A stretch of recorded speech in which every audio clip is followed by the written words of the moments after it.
ఇండియాలో చాలా places explore చేసాం. మరి ఇంటర్నేషనల్ ట్రిప్ ఏం లేదా పుష్ప అని అనిపించింది. బడ్జెట్‌లో ఇండియా నుండి ఫస్ట్ ఇంటర్నేషనల్ ట్రిప్ అంటే ఒక 4-5 కంట్రీస్ ఉన్నాయి. అందులో నేను చూస్ చేసుకుంది శ్రీలంక.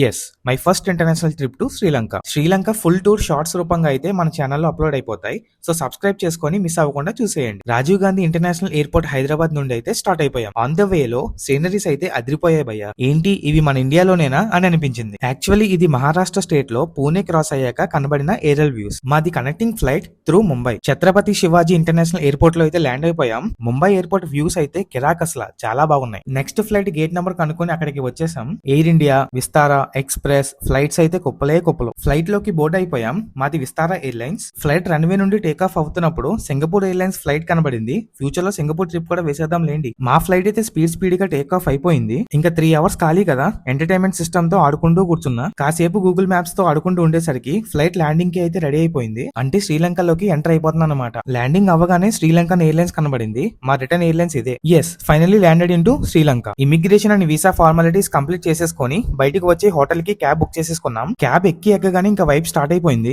ఇంకా నా ఫ్రెండ్స్ తో శ్రీలంకలో రచ్చ స్టార్ట్స్. ఇంకా బ్యాక్ టు బ్యాక్ షార్ట్స్ చూసేయడానికి స్టే ట్యూన్ టు గణేష్.